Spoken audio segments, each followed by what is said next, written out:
নমস্কার। যতন হলুমকা গোমতী জেলার ডিএমকে সরানো হয়নি, মানে তড়িৎ কান্তি চাকমাকে সরানোর সিদ্ধান্ত হয়নি যতটুকু এখনো পর্যন্ত, মানে এই ভিডিওটা রেকর্ড করা পর্যন্ত যতটুকু খবর। রাজ্য সরকারের এই সিদ্ধান্ত খুব গুরুত্বপূর্ণ, বিশেষ করে রাজনৈতিক দিক থেকে। প্রথমত হলো, এই সিদ্ধান্তটা কি তীব্রামথাকে বিজেপির চ্যালেঞ্জ হিসেবে ইঙ্গিত করছে? অর্থাৎ তীব্রামথা বিজেপিকে যেমন চ্যালেঞ্জ দিয়েছিল ঘুরিয়ে ফিরিয়ে, সরাসরি না বলেও, বিজেপি কি সেই চ্যালেঞ্জ গ্রহণ করে তীব্রামথাকে পাল্টা চ্যালেঞ্জ দিচ্ছে? আর পাল্টা চ্যালেঞ্জের অঙ্গ হিসেবেই কি তীব্রামথার দাবি মানার পরিবর্তে তীব্রামথার কর্মীদেরকে সাহায্য করেছেন বলে যাদের বিরুদ্ধে অভিযোগ উঠেছে সেই পুলিশ অফিসারদেরকে সরিয়ে নিয়েছেন? এটা কি রাজ্য রাজনীতিতে বড় শাসক দলের তরফে ছোট শাসক দলকে কোনো বার্তা? এটা কি রাজ্য বিজেপি বোঝাতে চাইছে যে এখন আর তারা তীব্রামথার চাপের কাছে নতি স্বীকার করতে রাজি না? তারা বুঝতে পারছে যে 2 তারিখের ঘটনায়, মানে গোমতী জেলা শাসক অফিসে তালা দেওয়ার ঘটনায় বিজেপির ছবিটা যেভাবে কালিমালিপ্ত হয়েছে, যেভাবে মানুষ হাসি ঠাট্টা ব্যঙ্গ বিদ্রুপ করেছে, এবং বিজেপিকে একটি অতীব দুর্বল একটা রাজনৈতিক দল, শাসন ক্ষমতা চালাতে সঠিকভাবে চালাতে অক্ষম একটা রাজনৈতিক দল এভাবে চিহ্নিত করেছে, সেটাকে বিজেপি মেনে নিতে পারছে না, হজম করতে পারছে না। এবং এটা বিজেপির ভবিষ্যতের জন্য একটা বিরাট অশনি সংকেত, এটা বুঝতে পেরেছে। আদতেই কি তা? যদি তা হয় তাহলে ধরে নিতে হবে এখন রাজ্য রাজনীতিতে বিজেপি আর তীব্রামথা মুখোমুখি দাঁড়িয়ে আছে। তীব্রামথার তরফ থেকে বলে দেওয়া হয়েছে, তাদের নেতারা, যুব শাখার নেতারা বলে দিয়েছে যে 1 সপ্তাহের মধ্যে রিমুভ করতে হবে, অন্যথায় তারা এমন আন্দোলন করবে যে করোনার মতন ছড়িয়ে পড়বে সারা রাজ্যে। এটা তো একটা চ্যালেঞ্জ না? রাজনৈতিক দিক থেকে বিচার করলে এটা একটা চ্যালেঞ্জ, বা এটাকে একটা হুমকিও বলা যেতে পারে।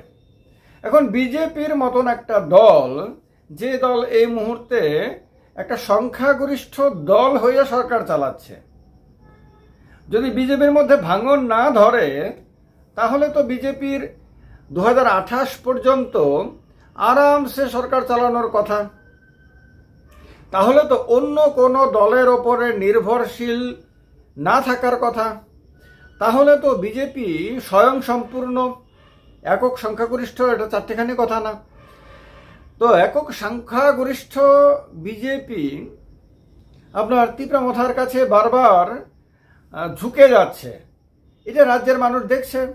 রাজ্যের মানুষ মনে করছে যে বিজেপি তীব্রামথার সামনে দুর্বল, তীব্রামথাকে ভয় পায়। তীব্রামথাও এটা বুঝতে পারে, তার কারণে তারা চাপ দেয়, এবং তারা মাঝে মাঝে এমন বোঝানোর চেষ্টা করে যে প্রয়োজনে তারা সরকার থেকে বেরিয়ে যাবে, এবং তারা বেরিয়ে গেলে রাজ্যে উত্তাল আন্দোলন হবে।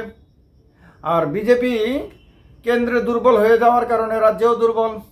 এখন এই বার্তাটা যদি এভাবেই চলতে থাকে, এভাবেই যদি স্প্রেড করতে থাকে রাজ্যের বিভিন্ন প্রান্তে, স্প্রেড তো অলরেডি করে গেছে, ধরুন এটা আরও যদি ব্যাপক হয়, গভীর হতে থাকে, তাহলে তো বিজেপি 28-এর বিধানসভা নির্বাচনের আগেই নানানভাবে ক্ষতিগ্রস্ত হবে।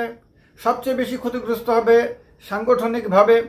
দলের কর্মীদের মনের মধ্যে একটা হীনমন্যতা চলে এসেছে, একটা দুর্বলতা চলে এসেছে, আত্মবিশ্বাসের অভাব দেখা যাচ্ছে।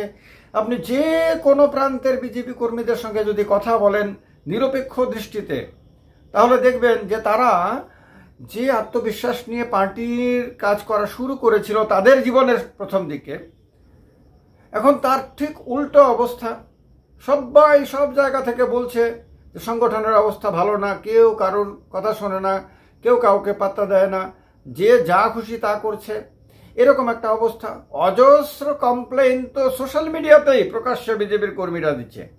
এগুলি তো কেউ বলতে পারবে না যে এগুলি আপনি বানিয়ে বলছেন, কারণ বিজেপির কর্মীরাই প্রকাশ্যে ফেসবুকে যখন লেখে ইনস্টাগ্রামে লেখে বা অন্য কোনো প্ল্যাটফর্মে লেখে, তখন তো আর গোপনীয়তার কোনো ব্যাপারই থাকে না। তো এই রকম একটা অবস্থায় রাজ্য বিজেপির কাছে তো পাল্টা দেয়া ছাড়ার কোনো উপায় নাই। এখন বিজেপি পথে নেমে পাল্টা তো তিপ্রামথাকে দিতে পারবে না, কারণ তিপ্রামথা বিশেষ করে আপনার তিপ্রাসা অঞ্চলগুলোতে বিজেপি যখনই গেছে তখন বিজেপির কি পরিণতি হয়েছে, বিজেপির নেতাদের অবস্থা কি হয়েছে সেটা আর বলার আমার দরকার নাই। সেগুলি একটু সার্চ করলে ভালো করে, ইউটিউবে ভিডিওগুলো আছে এখনো, বা গুগলে অনেক রিপোর্টিং আছে, বিভিন্ন সংবাদ মাধ্যমের রিপোর্টিংগুলো রয়েছে, এগুলো একটু পড়ে নিলে বোঝা যায় যে স্পষ্ট হয়ে যাবে যে অতীতে কি অভিজ্ঞতা হয়েছে। তার কারণে রাজ্য সরকারের মাধ্যমে একটা সুযোগ বিজেপির কাছে এসেছে। বিজেপি কি করেছে, তিপ্রামথার দাবিকে পাত্তাই দিচ্ছে না এখনো পর্যন্ত কোনো বার্তাই নাই যে তিপ্রামথার সুপ্রিমোকে, তাদের ভাষায় বলছি আমি, তাদের ভাষায় অপমান করার অভিযোগে অভিযুক্ত ডিএম গোমতী টিকে চাকমাকে অপসারণ করা হবে কি। এখন টিকে চাকমার কিন্তু ব্যাপক পরিচিতি বেড়ে গেছে, এটা তো ঠিক। টিকে চাকমার ট্রান্সফার হোক বা না হোক, তার পরিচিতি কিন্তু বেড়ে গেছে। আইএএস অফিসারদেরকে সাধারণত সাধারণ মানুষ চেনে না। আইএএস অফিসাররা তারা পর্দার আড়ালে থেকে নীরবে কাজ করে যান, গুরুত্বপূর্ণ কাজ করেন, কিন্তু তবুও তারা যেহেতু সংবাদ মাধ্যমে খুব একটা আসেন না, মানুষের সামনে খুব একটা আসেন না, তার কারণে সাধারণ মানুষ তাদেরকে চেনে না। চেনে ডিএম, জেলা শাসক, এইটুকু পর্যন্ত। অধিকাংশ মানুষ জেলা শাসকের নাম বলতে পারেন না। সামনে দিয়ে গেলেন জেলা শাসকই গেছেন না অন্য কেনে গেছেন, পাড়ার দাদা বা কাকা গেছেন, বুঝতে পারবেন না। তো সেই জেলা শাসক টিকে চাকমা কিন্তু এখন সারা রাজ্যে পরিচিত। শুধু সারা রাজ্যে না, কিন্তু আমার মনে হয় সারা ভারতবর্ষের অন্ততপক্ষে আইএএস অফিসারদের মধ্যে টিকে চাকমা এখন যথেষ্ট পরিচিত নাম। বয়সও অল্প, কিন্তু পরিচিতি ব্যাপক হয়ে গেছে। শুধু তা না, রাজ্যে তার জনপ্রিয়তাও বেড়ে গেছে। আমি দেখেছি সোশ্যাল মিডিয়াতে তার পক্ষেও কিন্তু প্রচুর মানুষ কথা বলেছে। তার সঙ্গে ঠিক করা হচ্ছে না এরকমটা বহু মানুষ মনে করেছে, সোশ্যাল মিডিয়া পোস্ট দেখে আমি যা মনে হয়েছে আর কি। তো তার পরিচিতি, জনপ্রিয়তা সবই বেড়ে গেছে। যদিও রাজনীতির মানুষদের জনপ্রিয়তা বাড়া অথবা ওই সেলিব্রিটিদের জনপ্রিয়তা বাড়া কমা ফ্যাক্টর, কিন্তু ক্যাডার সার্ভিসের লোকরা তাদের জনপ্রিয়তা এগুলি তারা মাথায় নেন না। তারা তাদের কাজ করতে থাকে, তাদের নির্দিষ্ট লাইনে তারা কাজ করতে থাকে। এখন কথা হলো, বিজেপি কিন্তু ওনাকে সরায়নি, মানে রাজ্য সরকার সরায়নি। রাজ্য সরকার তো বিজেপির দ্বারা পরিচালিত, সুতরাং এখানে আর কি আলাদা করে বলা কি আছে। সরায়নি, কিন্তু সরিয়েছে সেই পুলিশ অফিসারদেরকে যাদের বিরুদ্ধে অভিযোগ উঠেছিল যে সেদিন আপনার তালা লাগানোর ক্ষেত্রে যে পুলিশ অফিসাররা সাহায্য করেছিল বলে তাদের বিরুদ্ধে অভিযোগ উঠেছিল, এবং সাধারণ মানুষ ছি করেছে। অজস্র সোশ্যাল মিডিয়া পোস্টে সাধারণ মানুষ ছি করেছে সেই দিনের তালা লাগানোর। হ্যাঁ, তিপ্রামথা ঘোষণা দিয়েছে তালা লাগাবে, তারা রাজনৈতিক দল, তাদের কর্মীরা এটা করার চেষ্টা করবে, এটা স্বাভাবিক। তাদের ক্ষেত্রে না, ব্যাপারটা হলো যে পুলিশের কোনো অফিসার তাদেরকে সাহায্য করেছেন বলে অভিযোগ উঠেছে। ওই অফিসারদেরকে ছি করেছে, আর অফিসারদের জন্য রাজ্য প্রশাসন, রাজ্য সরকারকে ছি করেছে। আর রাজ্য সরকারের যেহেতু বড় শরিক বা আসল মালিক বলা যায় বিজেপি, সেহেতু বিজেপিকে ছি করেছে। এখন এই বদনাম তো বিজেপির জন্য মারাত্মক বদনাম।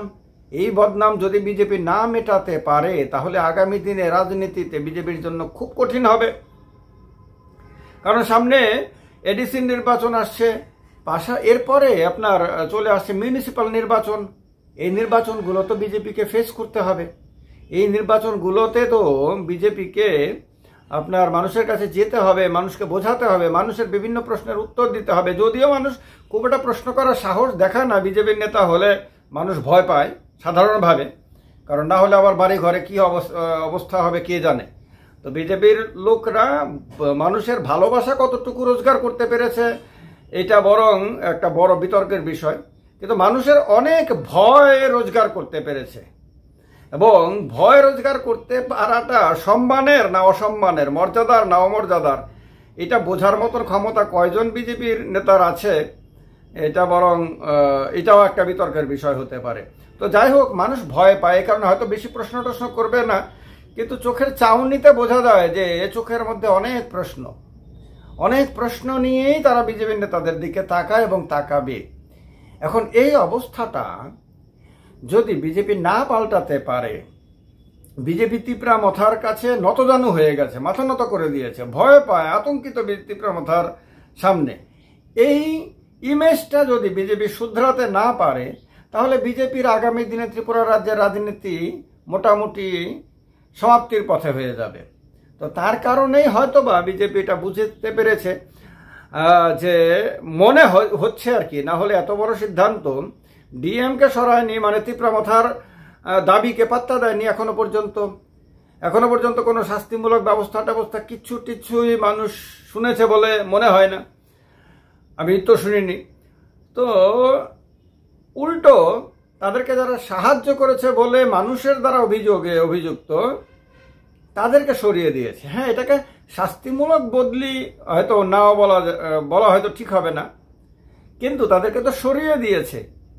এই সরিয়ে দেওয়ার মধ্য দিয়ে বার্তা তো দিয়েছে। তো সেই বার্তাটা তিপ্রামথা হজম করতে পারবে কি? এই বার্তাটা কি পরিষ্কার বুঝিয়ে দিচ্ছে না যে রাজ্যে এখন শাসক জোটের ভেতরেই একটা রাজনৈতিক সংকট তৈরি হয়েছে, এবং এই সংকটে একেবারে পরিষ্কার তিপ্রামথা এবং বিজেপিকে মুখোমুখি দাঁড়িয়ে থাকতে দেখা যাচ্ছে।